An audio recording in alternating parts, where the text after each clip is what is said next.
Bonjour à tous et à toutes, bienvenue. C'est une joie de pouvoir célébrer le Seigneur aujourd'hui et de se réunir. Je ne sais pas si vous allez bien, si vous avez passé une bonne semaine. En tout cas, merci d'être là ce matin pour glorifier et honorer le Roi des Rois. S'il y a des personnes qui sont peut-être fatiguées ou pas en forme, je crois vraiment que le Saint-Esprit va agir et va vous énergiser, que sa parole qui est vivante et vraie va vous fortifier, va vous régénérer, parce qu'elle a la puissance justement de donner la vie et la vie en abondance. Donc croyez ce matin que vous allez ressortir de ce lieu rempli encore plus du Saint-Esprit, rempli encore plus de sa vie abondante. Et on est là ce matin juste pour le glorifier et l'honorer. Donc je vous invite juste, là où vous êtes, à vous mettre debout et on va tout simplement faire monter notre louange, notre adoration au Seigneur des Seigneurs. Amen. Merci.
Je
tu es fort et puissant. Oh, oh, oh, oh, oh. Dieu, tu es fort et puissant encore. Oh, oh, oh, oh. Dieu, tu es fort et puissant encore. Oh, oh, oh, oh. Rien ne peut me séparer de ton amour manifesté en Jésus-Christ, mon sauveur règne au ciel. Non, rien ne peut te séparer, rien ne peut me séparer de ton amour manifesté en Jésus-Christ, mon sauveur règne au ciel. Proclame avec foi, non, rien ne peut me séparer de ton amour manifesté en Jésus-Christ, mon sauveur règne au ciel. Encore non, rien ne peut me séparer de ton amour manifesté en Jésus-Christ, mon sauveur règne au ciel. Oh, oh, oh, oh, oh, oh. Dieu, tu es fort et puissant. Oh, oh, oh, oh. Dieu, tu es fort et puissant. Oh, oh, oh, oh. Dieu, tu es fort et puissant. Oh, oh, oh, oh.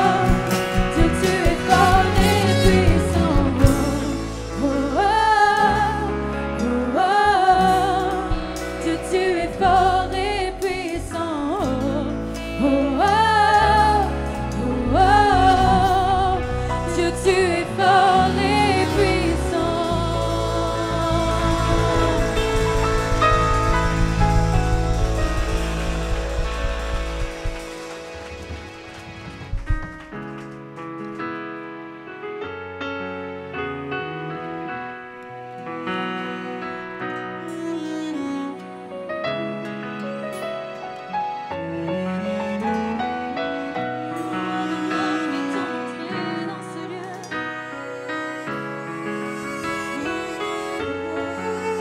Fais ton entrée dans ce lieu. Oh, nous attendons toi. Nous attendons toi. Oui, le monde se prosternera devant toi. Ils diront que tu es Dieu, tu es roi. Oui, le monde se prosternera devant toi. Ils diront que tu es Dieu, tu es roi. Commençons maintenant pour moi. Roi de gloire, remplis ce lieu. Je veux être près de toi. Oui, être près de toi. Roi de gloire, remplis ce lieu. Je veux être près de toi. Oui, être près de toi.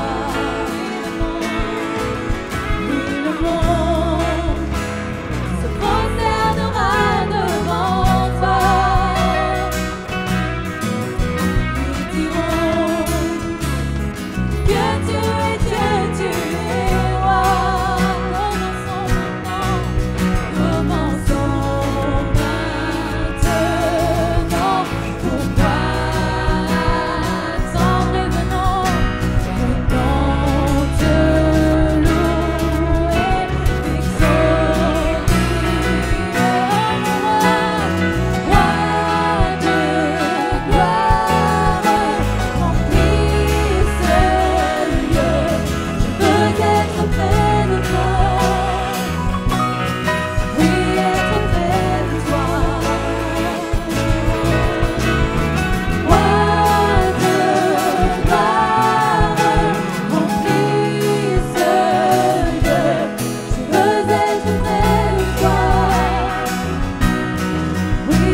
Je veux être près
m'accroche à l'espoir, je m'accroche à la grâce, je m'abandonne à toi, je me soumets à tes mains.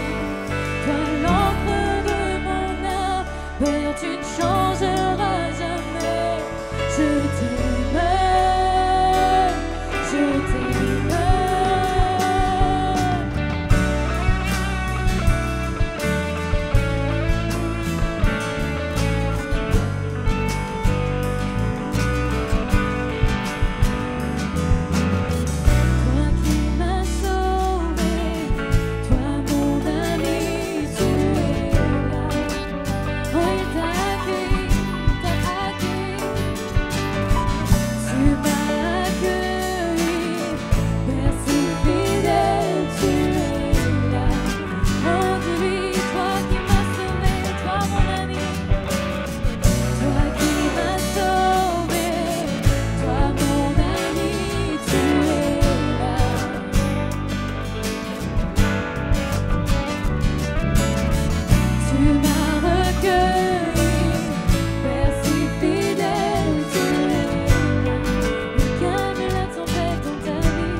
On peut juste acclamer Jésus, frères et sœurs. Amen. C'est bien.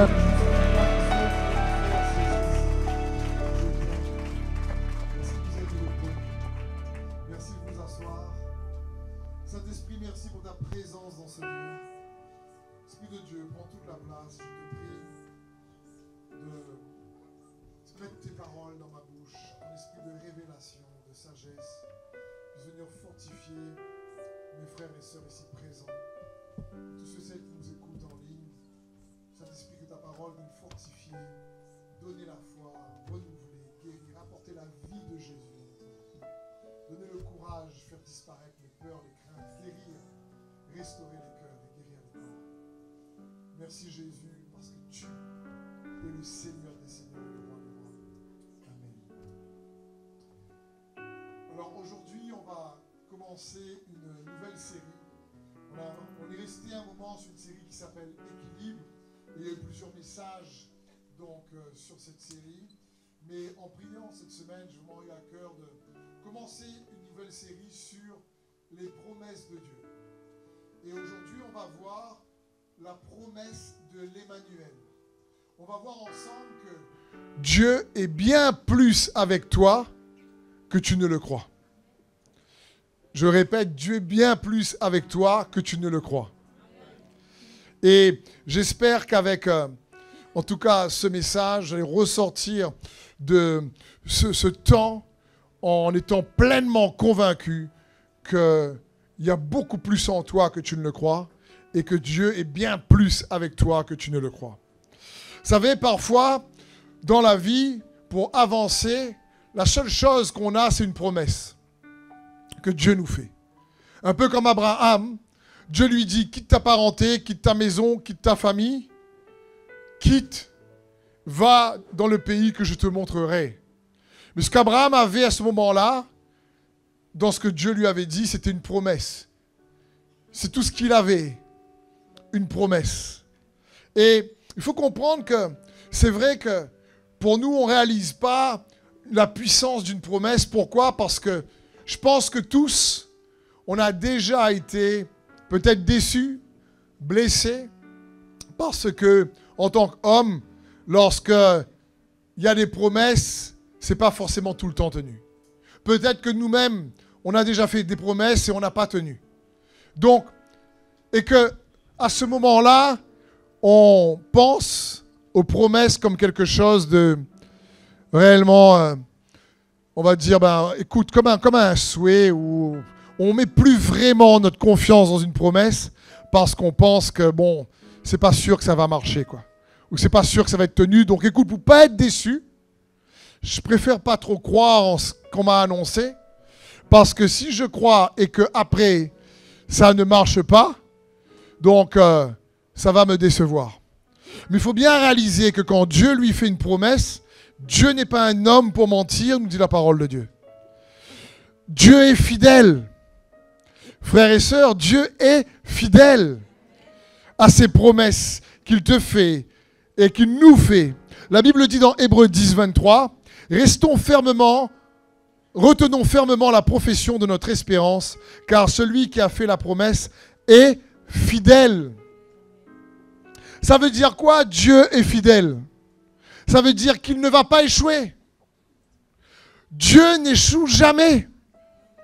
Quand il te fait une promesse, il ne va pas échouer. Il faut bien réaliser ça. Il ne va pas échouer. Ça va peut-être juste pas se passer de la manière qu'on l'espérait. Ça va peut-être pas se passer quand nous, on le voulait. Mais Dieu est fidèle. Ce qu'il dit, il l'accomplit.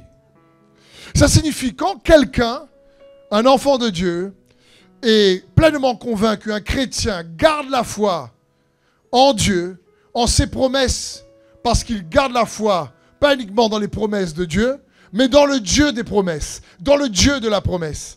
Parce qu'il sait que Dieu est fidèle, ça signifie qu'il est convaincu pleinement que Dieu n'échoue pas. Et si on est convaincu que Dieu n'échoue pas, on sait que rien n'est trop difficile pour le Seigneur. C'est important de comprendre ça. La Bible dit dans Jérémie 32, 27, « C'est moi qui suis l'Éternel, le Dieu de toute créature. Y a-t-il quoi que ce soit de trop difficile pour moi ?» C'est pas trop difficile pour Dieu de te donner la victoire dont tu as besoin. C'est pas trop difficile pour Dieu de solutionner les problèmes peut-être à ton travail. Les problèmes de couple, les problèmes de cœur, les problèmes liés au passé. Dieu dit il n'y a rien de trop difficile pour lui. Ça ne se passera pas encore une fois peut-être à la manière dont nous on le souhaite. Ça ne se passera peut-être pas quand nous on le souhaite. Mais Dieu est fidèle. Ça signifie quand quelqu'un, un chrétien, garde la foi dans le Dieu de la promesse, il sait que Dieu ne peut pas échouer. C'est pour ça que quand quelqu'un garde la foi en Dieu, en général, quelqu'un qui a la foi en Jésus, il n'abandonne pas. Il n'abandonne pas les promesses que Dieu a pour lui ou pour sa famille parce qu'il sait que Dieu ne va pas échouer. Il est convaincu que Dieu ne va pas échouer. Il sait que ce n'est pas trop difficile pour Dieu. Il sait que, oui, ça va se faire à la manière de Dieu, dans le temps de Dieu, mais Dieu est fidèle, ça signifie qu'il n'échouera pas. Et garde cette parole dans ton cœur. Dis-toi, Dieu n'échoue pas. Quand tu dis Dieu est fidèle, pense, il ne va pas échouer.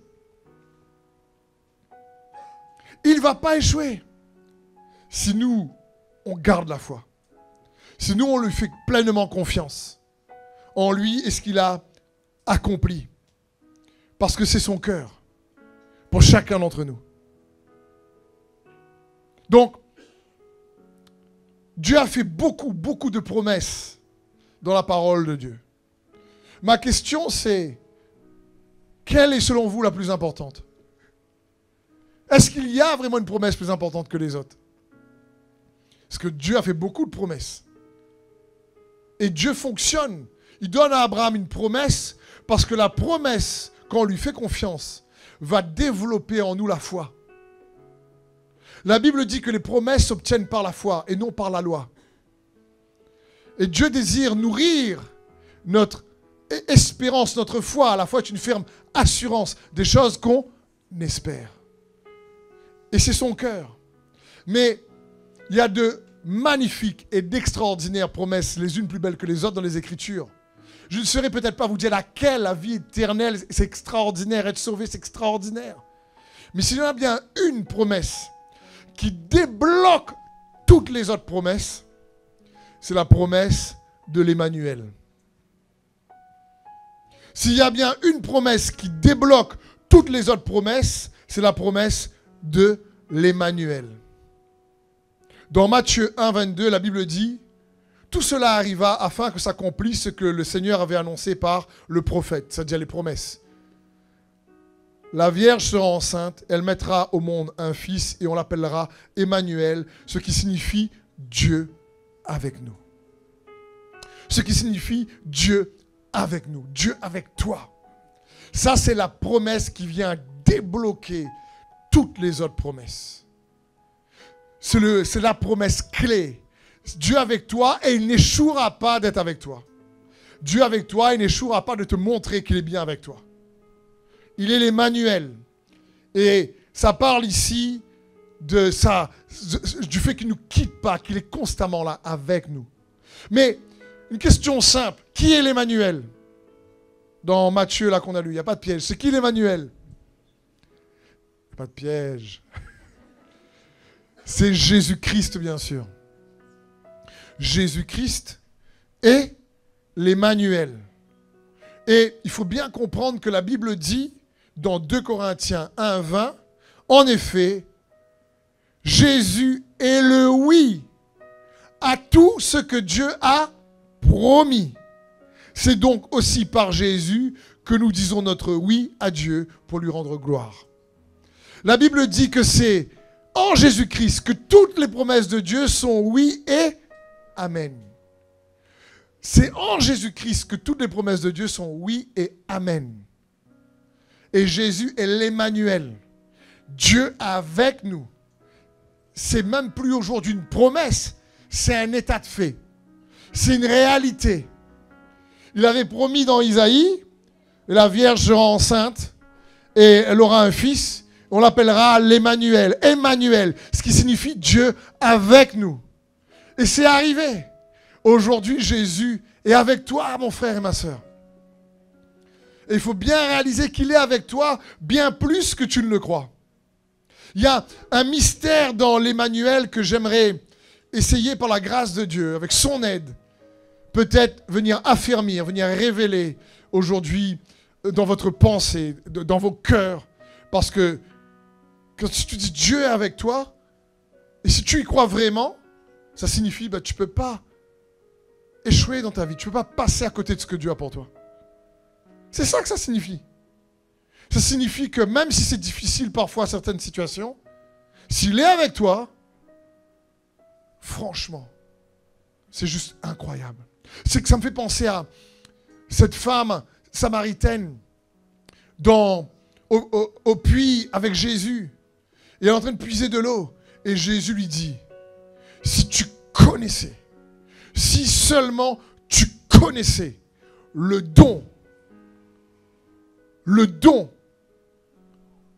de celui, le don que Dieu donne et celui qui est en train de te parler. Ce serait des fleuves d'eau vive que tu aurais en toi. Tu n'aurais plus jamais soif. Voilà ce qu'il dit dans Jean 4. Il est en train de dire quoi? Tu vois, toute ta vie, toutes les difficultés dans la vie qui assèchent ton âme, toutes les difficultés où l'âme est vraiment meurtrie comme dans un désert. Il dit, mais celui qui connaît, Jésus lui dit, si seulement tu connaissais le don et celui qui est à côté de toi, qui te dit, donne-moi à boire, si seulement tu connaissais. Voilà ce que Jésus dit. Si seulement. Et je me dis, c'est pareil. Et cette phrase, cette question, quand Jésus dit, si seulement tu connaissais le don que Dieu donne et celui qui te donne à boire, tu n'aurais plus jamais soif. Et je crois que c'est le cœur de Dieu pour tout chrétien, quelle que soit l'église ou la dénomination, c'est de nous inviter, nous inciter à comprendre que si seulement on le connaissait vraiment plus, ce serait des fleuves d'eau vive. Ce que Jésus veut dire. Mais l'Emmanuel aujourd'hui est avec nous. Et il y a un mystère dans l'Emmanuel qu'il faut qu'on puisse découvrir et s'approprier. Donc, premièrement, j'aimerais te dire, pour s'approprier cette promesse qu'est l'Emmanuel, il faut comprendre la différence entre Dieu avec nous et Dieu pour nous. Je connais ce super verset, mais si Dieu est pour nous, qui sera contre nous? Ça, on aimerait citer et dire en général. Dieu est pour nous, oui, mais Dieu est avec nous aussi. Et il y a une différence entre Dieu pour nous et Dieu avec nous. Comprenons bien. Lorsqu'on dit Dieu est pour nous, ça parle que on s'attend à son intervention, c'est lui qui fait pour nous. Quand on dit Dieu avec nous, ici ça parle plutôt de collaboration. Ça implique une participation de notre part. Il y a une participation. C'est un peu, si vous voulez, l'image de l'Église ou du peuple de Dieu dans le désert. Ils sortent de l'Égypte, là, délivrés par Moïse, et ils arrivent dans le désert. Et dans le désert, Dieu est pour eux.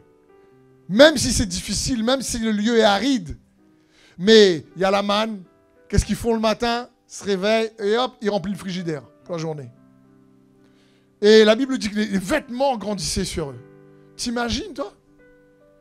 Même Chanel ne fait pas ça. C'est-à-dire, les chaussures, les sandales grandissaient en même temps. Tellement Dieu était avec eux.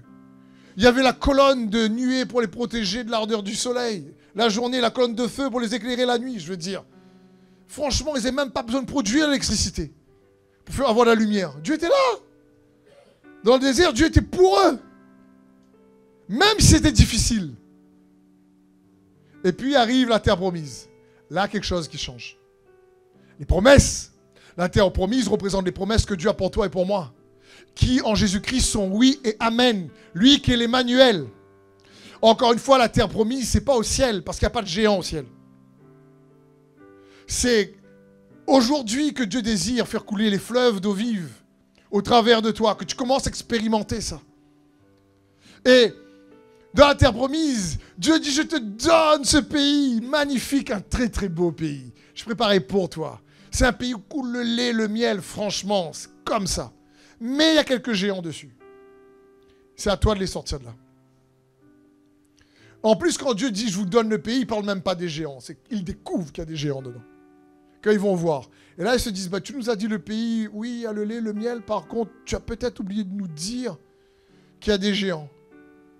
Et je pense que le Seigneur dit, non, je n'ai pas oublié. Pour moi, ils sont trop petits, je ne les ai pas vus. Bref. Et donc, dans la terre promise, les promesses de Dieu pour ta vie, pour ta famille, pour ton couple, pour toi, il y a une participation. Dieu avec nous implique une participation. Là, il dit, je te donne la terre promise, J'étais avec toi dans le désert, mais dans le désert, j'ai surtout fait pour toi. Maintenant, dans la terre promise, je serai avec toi. C'est à toi d'aller déloger les géants. Mais je serai là. C'est moi qui va le faire au travers de toi. Donc il y a une différence entre Dieu pour nous et Dieu avec nous. Mais quand il s'agit de s'approprier les promesses de Dieu pour ta vie, il y a une invitation à une collaboration. La Bible dit dans 1 Corinthiens 3,9, car nous sommes collaborateurs de Dieu. En lui, le oui, amen. Jésus a dit oui, je vais les sauver. Et l'apôtre Paul dit, c'est pour ça que nous aussi nous disons oui, Jésus, tu es avec nous, donc on veut être avec toi également. Donc premièrement, comprenons bien, il y a une différence entre Dieu avec nous et Dieu pour nous. Parce que pour aller prendre les promesses de Dieu, ça va impliquer bien sûr une dynamique de foi que tu dois toi-même activer. Deuxièmement, pour t'approprier ces promesses, la promesse de l'Emmanuel, il faut rester conscient, oui, que Jésus est avec toi même dans le désert. Il faut rester conscient. C'est-à-dire, il faut connaître qu'il est l'Emmanuel. Tu réveillais le matin, dire, mais Seigneur, quelle grâce, tu es avec moi. Même s'il y a des défis, même s'il y a des conflits, même s'il y a des compréhensions, même s'il y a des difficultés, tu es avec moi. Et tu es là. C'est exactement ce que Dieu a souvent rappelé et dit à ses serviteurs dans l'Ancien Testament.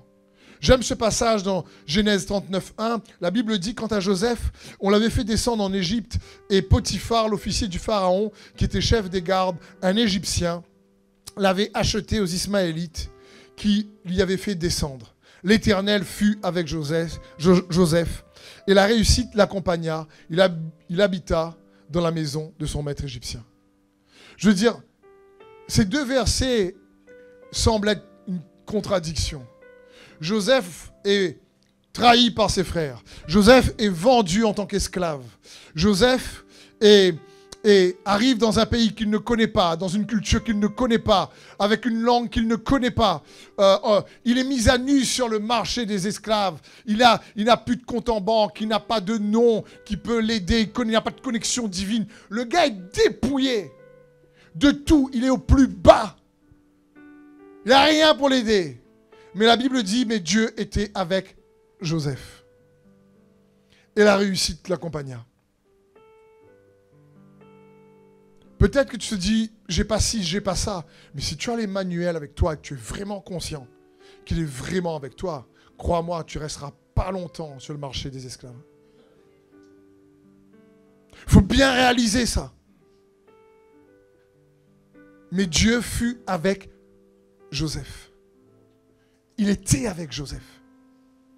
C'est comme quand Moïse, Dieu dit à Moïse, va délivrer mon peuple. Et puis Moïse dit, mais j'annonce qui? Je dis, t'es qui? Tu t'appelles comment? Et Dieu dit, je suis celui qui suis. Je suis celui qui est. Dis, je suis, t'es apparu. Hein? Vas-y Moïse, il y a Dieu qui m'envoie à l'Éternel. Le Dieu de nos pères Abraham, Isaac et Jacob. Et comment il s'appelle? Je suis. Mais pourquoi il s'appelle je suis? Parce qu'il a dit qu'il est avec moi. Et il est avec vous aussi. Donc là, il y a déjà des prémices de la révélation de l'Emmanuel. Dieu avec Moïse. Dis Moïse, ce que tu as besoin de savoir là, c'est que je suis avec toi. Je me suis révélé à Abraham, Isaac et Jacob en tant que tout-puissant. Mais Dieu dit, l'Éternel dit à Moïse dans Exode 3, 4, 6, il dit, mais Moïse, mais à toi, je me suis révélé comme je suis Seigneur. Je suis Seigneur. Je ne m'étais pas révélé comme ça à Abraham, Isaac et Jacob. Ils m'ont connu comme étant tout-puissant. Mais à toi, je me suis révélé comme je suis Seigneur. Je suis celui qui règne, Moïse. Ce que tu as besoin de savoir, c'est que je suis avec toi pour faire la différence. Et c'est pareil même pour Gédéon. Gédéon, quand Dieu lui dit, Gédéon va délivrer Israël, il va dire, attends, moi les misères, moi les malheurs. Gédéon est un peu créole. Parce qu'il disait, voilà, je suis la plus petite famille, tu comprends, je suis la plus petite tribu. Je sais pas, là, c'est en France qu'il y a des grosses goyaves. Ici, tout est petit, tout est... Et c'est ce qu'il va dire. Et Gédéon va vraiment s'apitoyer. Mais ouais, les prodiges, les miracles, les signes. Nos pères nous en parlaient, mais regarde-moi quand on est dans la galère. Ce que j'aime avec le Seigneur dans Juge 6, il ne fait pas une explication à Gédéon. Il ne se justifie pas. Il dit, va avec la force que tu as. Je serai avec toi. Que ce soit Joseph, que ce soit Moïse, que ce soit Gédéon et les autres, il dit, ce que vous avez besoin de savoir et de rester conscient, c'est que je suis avec vous. Vous allez réaliser que je suis l'Emmanuel. Et le troisième point, pour s'approprier les promesses de l'Emmanuel, il faut avoir aussi le courage de rester avec lui. Parce que Dieu avec nous, oui, mais nous, parfois, on n'est pas avec lui. Lui, il est Emmanuel. Mais nous, on n'est pas trop Emmanuel. Lui, il est avec nous, mais nous, des fois, on n'est pas là, quoi. Et pourtant, lui, il est là. Et il faut bien comprendre qu'il faut avoir le courage aussi d'être avec lui. C'est pour ça que quand Josué doit aller prendre la terre promise, dans le chapitre 1 de Josué, il va répéter à 3 reprises, l'Éternel va répéter à Josué, « N'aie pas peur, ne t'effraie point, ne t'épouvante point, dis arrête d'avoir peur, fortifie-toi, prends courage, je suis avec toi, comme j'ai été avec Moïse. Josué, reste avec moi, ne laisse pas la peur t'éloigner de moi.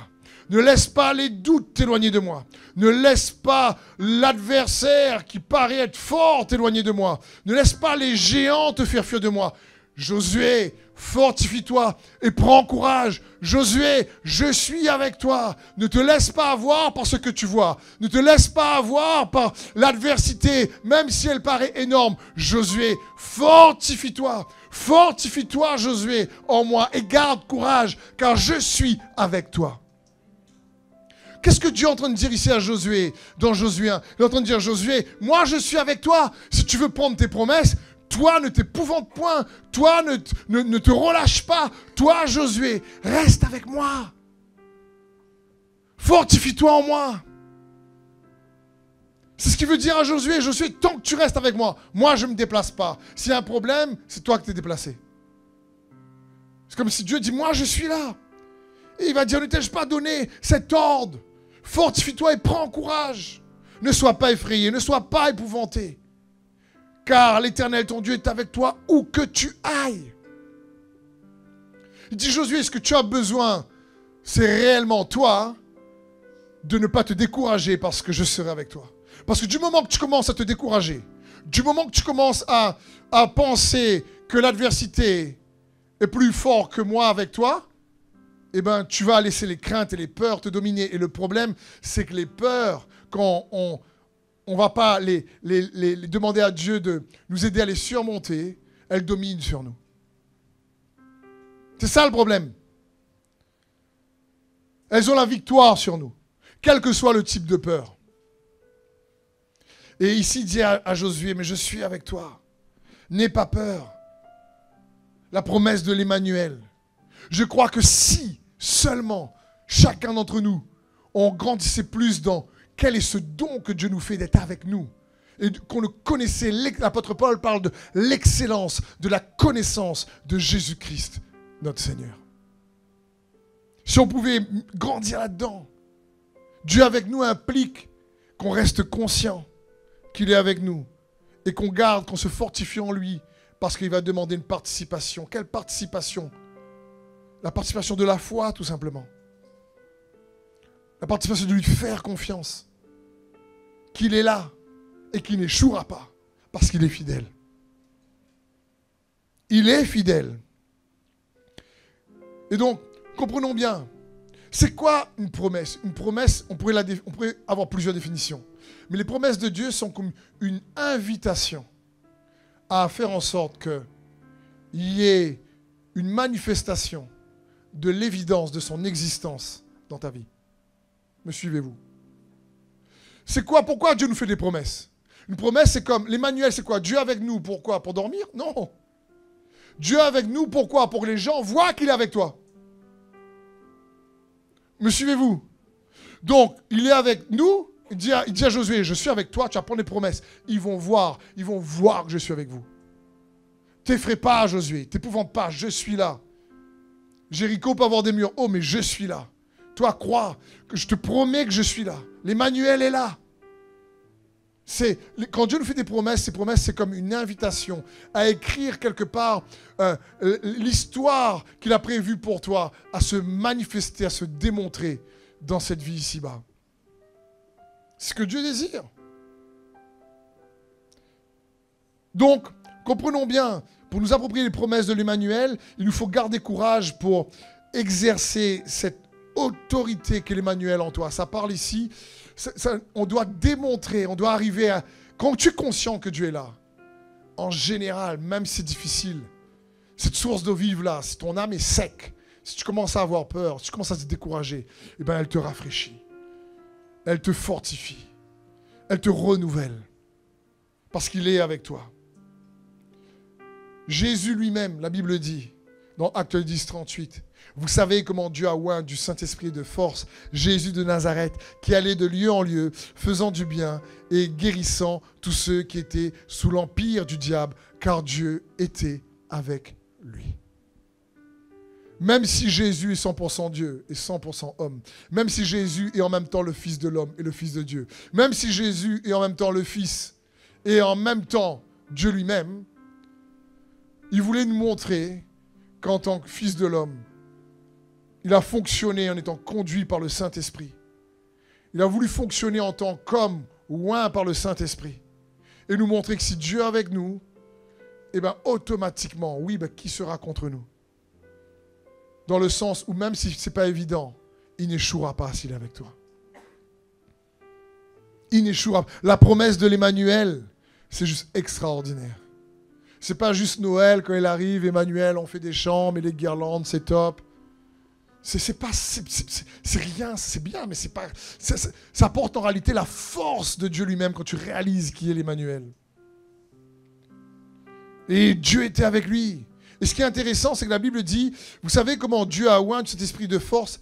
Jésus de Nazareth. C'est important comment on décrit Jésus dans les évangiles. Et ici dans le livre des Actes. Parce qu'il ne dit pas Jésus le Fils de Dieu là. Ailleurs on écrit Jésus le Fils de Dieu. Mais là ça parle de Jésus de Nazareth. C'est pour montrer que dans son humanité, Dieu était avec lui. Et aujourd'hui dans ton humanité, Dieu est avec toi aussi.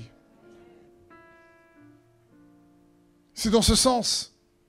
S'il précise Jésus de Nazareth, c'est pour bien préciser que là, Dieu était avec lui parce qu'il voulait fonctionner en tant qu'homme et nous montrer comment détruire les œuvres du diable. Frères et sœurs, la Bible dit que Jésus est apparu pour détruire les œuvres du diable. Et Dieu était avec lui pour détruire les œuvres du diable, pour libérer tous ceux qui étaient sur l'empire du diable et faire du bien. Et c'est ce genre de vie-là que l'Emmanuel t'invite à vivre. Parce qu'il est avec toi aussi. C'est pour ça qu'il nous faut grandir dans la révélation de qui est Christ Jésus. Qui est l'Emmanuel, Dieu avec nous. Parce que quand il est avec toi, tu vas chercher ta terre promise. Même s'il y a des géants, tu es avec lui.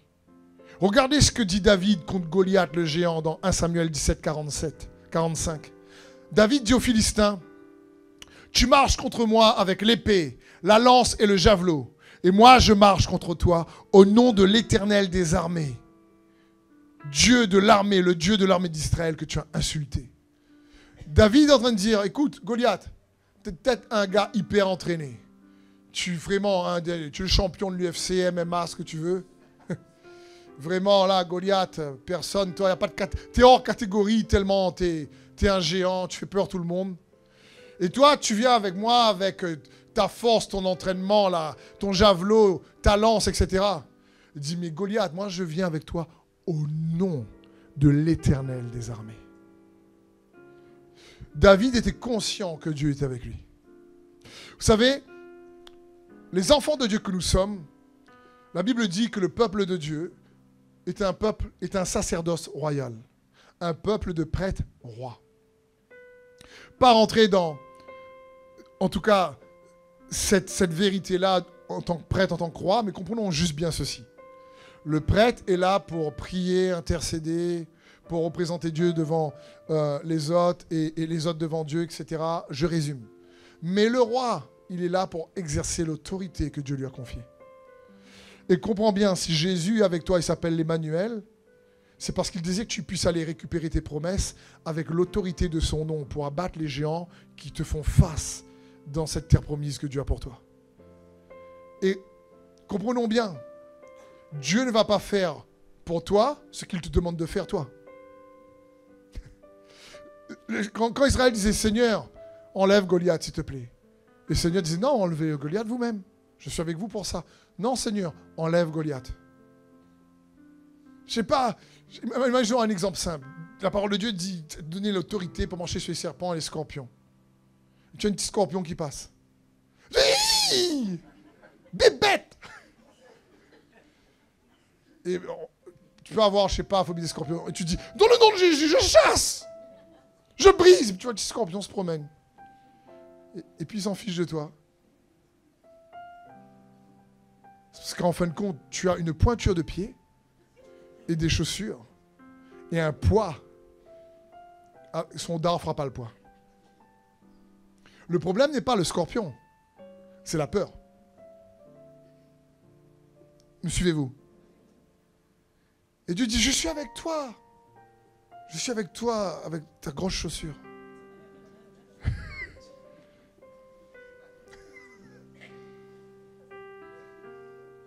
Mais le problème, c'est ta peur. Ah, je prends l'exemple d'un scorpion, je prends une araignée, je prends un cafard, souris, un truc comme ça. Hein. Le problème, c'est la peur en réalité, comprenez?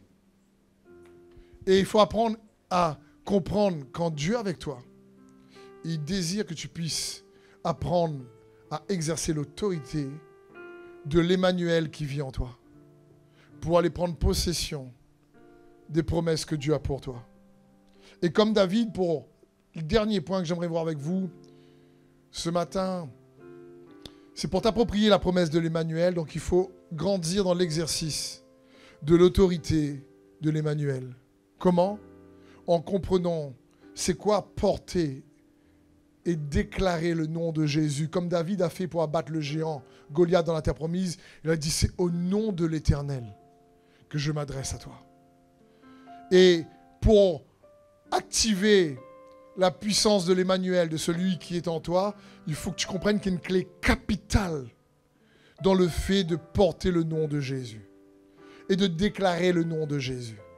Quand on déclare le nom de Jésus, on ne déclare pas une formule magique. On ne déclare pas juste réellement quelque chose de machinal.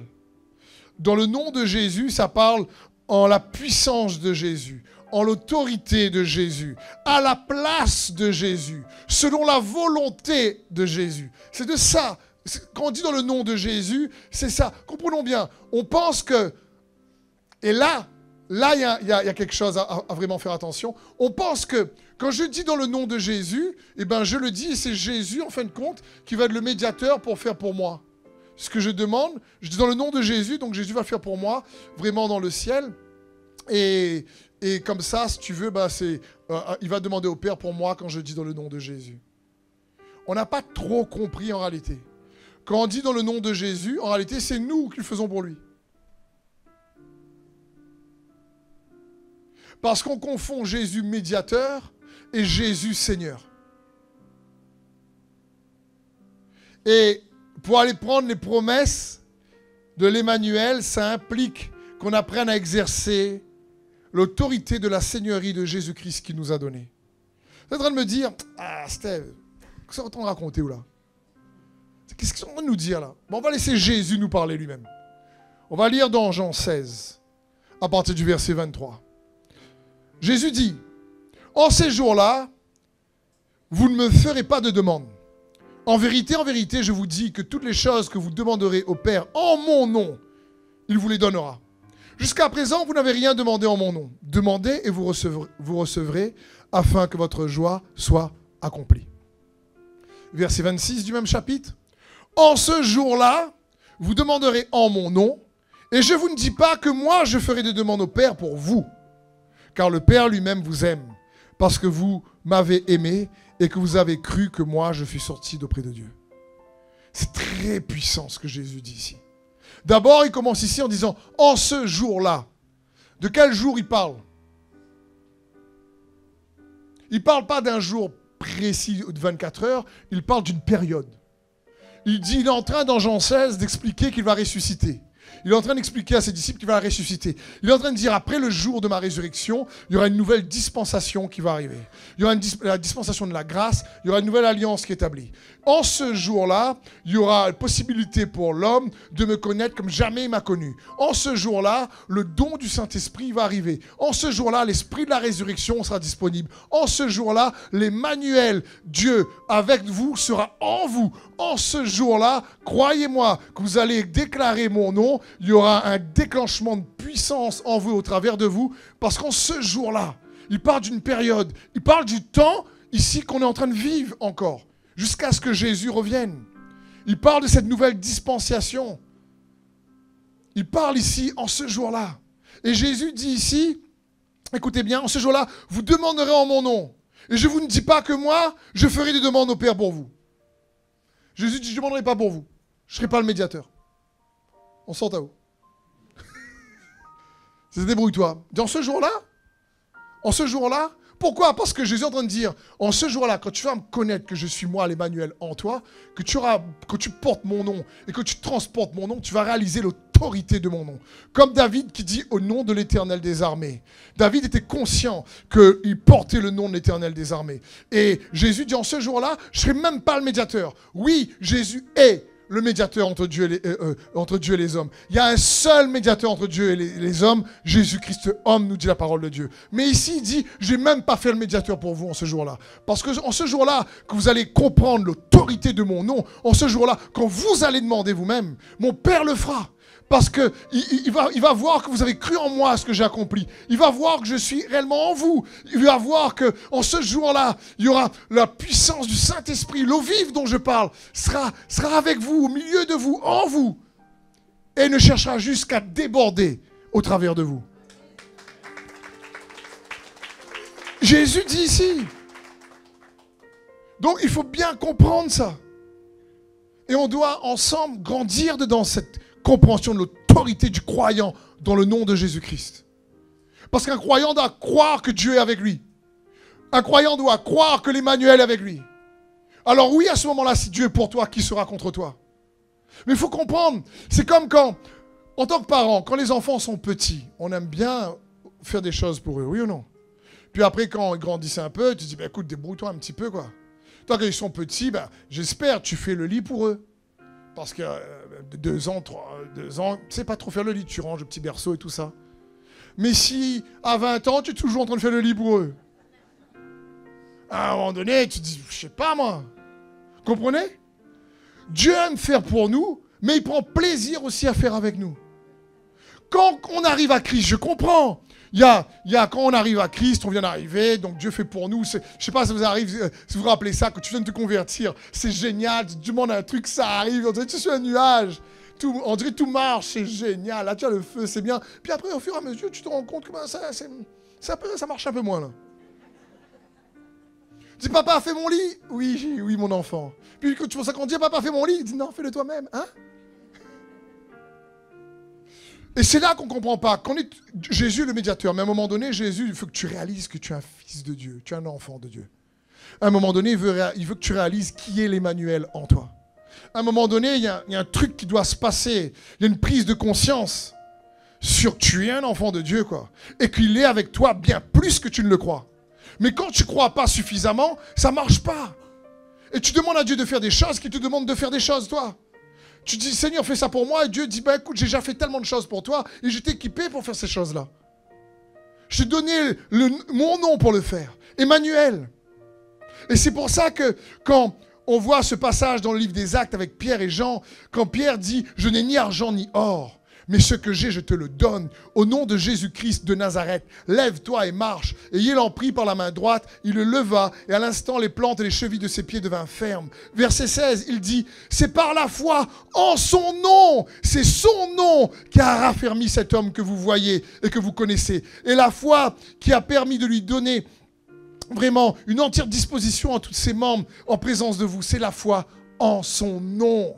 Comme David qui dit à Goliath, toi tu viens avec la lance, toi tu viens avec le javelot. Moi c'est au nom de l'Éternel. Pourquoi? Parce que je sais que Dieu est avec moi. L'Emmanuel est avec moi. Et aujourd'hui, plus que David, on a le sang de Jésus-Christ. On a le Saint-Esprit. On a la croix. On a la puissance de rédemption. On a la puissance de résurrection. L'Emmanuel vit en toi. Et David, l'Emmanuel était sur lui. Nous, l'Emmanuel est en toi. Et il faut rester conscient que l'Emmanuel qui est en toi, il désire. Et pas uniquement que Dieu fasse l'intermédiaire. Oui, il va le faire. C'est ça être un médiateur. C'est réconcilier deux parties. Mais parfois, pour les prendre tes promesses, il compte sur toi. Il compte sur ton action de foi. Parce que tu réalises qu'il est avec toi pour faire la différence. Il y a l'autorité dans le nom de Jésus. Il y a de la puissance dans le nom de Jésus. C'est un magnifique chant, mais il ne faut pas juste le chanter, il faut l'exercer. Je prends un exemple. Imaginons un gendarme. Il est en train de faire ses classes, il a eu son concours de gendarme, il doit faire ses classes. Et ensuite arrive le premier exercice pour maintenant, en réel, sur la route, pour arrêter les automobilistes et faire un contrôle. Et donc son chef lui dit, écoute, voilà, le premier gros camion poids lourd que tu vois arriver, tu l'arrêtes. Et puis il dit à son chef, je fais quoi? Quand tu le vois arriver en face de toi, tu te mets en plein milieu de la route et tu stoppes le camion comme ça. Et là, le gendarme fait je fais pas ça moi. Parce que qui a plus de puissance, le camion ou le gendarme? Selon vous? Si le camion continue à avancer à 80 km/h, le gendarme fait ça. Qui va gagner? Le camion. Le camion, en général, un peu plus de force, quoi. Donc, imaginons le gendarme fait j'arrête pas le camion, moi. Parce que si j'arrête ce camion ne s'arrête pas. J'ai une femme et des enfants qui m'attendent à la maison. Et puis là, le chef dit, écoute, tu es pas encore habitué, il faudra vraiment travailler un peu tes peurs. Ok, c'est la première fois, je vais le faire pour toi. Mais à un moment donné, il faut que tu comprennes qu'il faut que tu arrêtes le camion. Et d'accord, là, le chef devient le médiateur. Donc le camion arrive, le chef arrive et hop, il fait stop! Comme ça en plein milieu de la route, le camion 80 km/h rétrograde, il voit la police et le gars dans le camion fait aïe aïe aïe. J'espère que tout est en ordre. Et il s'arrête. Pourquoi à un moment donné le chef a autant d'assurance pour arrêter le camion? Parce qu'il sait qu'il parle en l'autorité du gouvernement. Il sait qu'il a toute la puissance du gouvernement derrière lui. Il sait très bien que si le camion ne s'arrête pas, bon d'abord il va sauter, il risque de se faire écraser, mais après il passe un coup de fil et tu vois c'est supérieur, il dit quel camion, quelle immatriculation, les hélicoptères arrivent, les gars vont mettre des clous sur la route, s'il faut vous percer la roue, je sais pas, les gars avec bazooka on peut l'arrêter. Je veux dire, et dans sa tête, il sait qu'en plus, l'officier a l'autorité pour dire, écoute, vous n'êtes pas arrêté, délit de fuite, on va le retrouver chez lui, on lui met je ne sais pas combien de PV, il ne paye pas prison. Je veux dire, à un moment donné, qu'il a réfléchi 3-4 coups, là. Et que le gendarme fait stop, il fait, c'est molle, là, c'est molle. Et là, il s'arrête, à moins qu'il est tranquille et qu'il dit, bon, écoute, tu peux contrôler, j'ai rien à m'en reprocher. Mais, comprenons bien, le gendarme a confiance en l'autorité du gouvernement qu'il représente. Et il arrête le camion dans le nom du gouvernement. Une question, est-ce que vous pensez si le gendarme est en civil, le camion va s'arrêter? Le même gendarme en civil fait « Arrête-toi !» Le camion du c'est où? Et la Bible dit, écoute bien ceci, dans Galates 3, 26, « Car vous êtes tous fils de Dieu par la foi en Jésus-Christ. Vous tous, vous êtes baptisés en Christ, vous avez revêtu Christ. » Quand le gendarme a revêtu sa tenue, là, pour le camionneur en face, il comprend que là, il y a l'autorité du gouvernement. Le problème, c'est que les enfants de Dieu, même qu'ils sont des fois baptisés, même quand ils prient, ils ne réalisent pas qu'ils sont revêtus de Christ. Ils ne comprennent pas qu'ils ont l'autorité du nom de Christ. Jésus a dit, toute autorité m'a été donnée dans les cieux et sur la terre. Allez, en mon nom. Je veux dire, et on ne réalise pas quand Jésus dit toute autorité, c'est-à-dire toute autorité. Sur la terre et dans les cieux. L'autorité de l'Emmanuel qui vit en toi pour justement à un moment donné, quand la vie est compliquée, qu'il y a des défis, qu'il y a trop de désert, de prendre l'autorité du nom de Jésus et dire dans le nom de Jésus-Christ, je ordonne maintenant à toute cette situation, ce conflit, maintenant même, de sortir de ma vie dans le nom de Jésus. C'est dans ce sens. C'est être conscient de l'autorité du croyant. Dieu avec toi, il ne veut pas se reposer, il veut agir puissamment au travers de toi. Il veut que tu réalises qu'il est en toi pour faire la différence. Pour que tu vois qu'en son nom, il participe, tu participes. Grâce à ses promesses. La Bible dit grâce à ses promesses, nous devenons participants à sa nature divine. Dans Pierre. Et c'est juste important pour nous de comprendre ça. C'est quoi avoir l'autorité? Pourquoi quand le gendarme dit arrête, le camion s'arrête? Parce qu'il a la capacité de commander et il a la capacité réellement de faire obéir avec la puissance qui est derrière lui. Dans le nom de Jésus, c'est la même chose. Et David avait compris ça. Le jeune David avait compris ça. Il savait que ce n'était pas un titre qui allait faire la différence. Il savait que ce n'était pas son expérience humaine qui allait faire la différence. Il savait que ce n'était pas sa position, sa posture, son compte en banque. Il n'était qu'un jeune berger. Il n'avait pas de ministère. Il prenait soin de ses brebis. Il savait juste que Dieu était avec lui. Il avait une prise de conscience de l'autorité du nom de l'Éternel. C'est pour ça qu'il dit, écoute, toi tu viens avec moi avec ta lance. Moi c'est au nom de l'Éternel. Désarmé. Parce que Dieu est l'Emmanuel. Dieu est avec toi pour être tout ce dont tu as besoin, quel que soit ton besoin. Là, David avait besoin de combattre, donc c'était l'Éternel désarmé. Moïse avait besoin de confronter Pharaon, donc c'était le Seigneur, l'Éternel le Seigneur, qui règne même sur la domination même que Pharaon avait. Le règne de Dieu au-dessus du règne de Pharaon. C'est dans ce sens. Gédéon, il avait tellement peur qu'il avait besoin de comprendre que Dieu était sa paix. C'est quoi ton besoin de l'Emmanuel? Dieu peut être pour toi ce dont tu as besoin, quel que soit ton besoin. Et il te donne l'autorité de son nom pour cela. Et le droit, le nom de Jésus nous donne le droit, écoute bien mon frère et soeur, mes frères et mes soeurs, écoute bien ceci, nous donne le droit de commander sur les œuvres de l'ennemi. On ne doit pas dominer sur les gens, c'est pas ce qu'il nous demande. Par contre, sur le diable, ses mensonges et stratégies, oui. Sur les ténèbres, oui.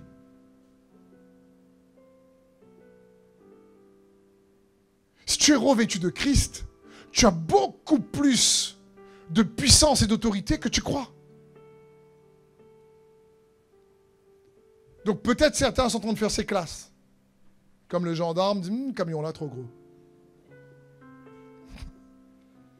Mais à un moment donné, c'est de réaliser que, hey, comme Jésus nous donne la capacité de détruire les œuvres du diable. Je terminerai sur ce verset. 2 Thessaloniciens 1:11 nous dit « C'est pourquoi nous prions constamment pour vous, afin que notre Dieu vous trouve digne de son appel, et que par sa puissance, il mène à leur accomplissement tout désir de faire le bien, et toute œuvre de votre foi. Ainsi, la gloire du nom du Seigneur Jésus-Christ sera révélée en vous, et la vôtre en lui, conformément à la grâce de notre Dieu et Seigneur Jésus-Christ. » Il y a une différence de connaître Jésus en tant que sauveur ou médiateur, il l'est aussi, mais réellement en tant que Seigneur, c'est d'apprendre à réaliser que sa Seigneurie en toi désire se manifester au travers de toi pour la puissance de son nom et du Saint-Esprit qu'il t'a donné.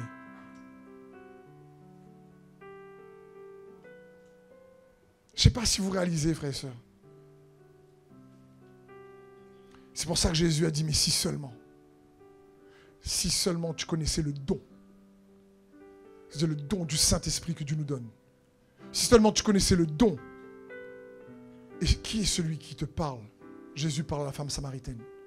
Il dit à chacun d'entre nous, si on connaissait réellement encore plus l'excellence de la connaissance de Jésus, que tu puisses personnellement aller le chercher, que tu puisses personnellement le découvrir pour toi-même comme jamais, que tu puisses personnellement le dire, mais c'est vrai, je suis revêtu de Christ.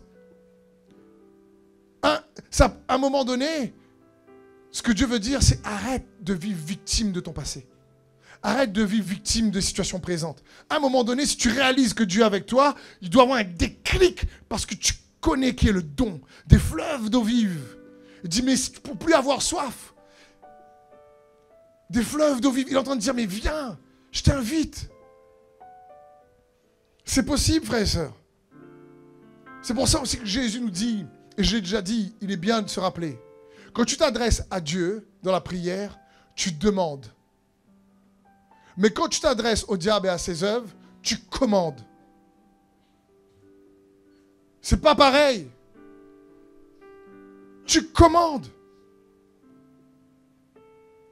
Certains disent, ah non, moi je ne fais pas trop commander parce qu'après, si vraiment ils se retournent contre moi.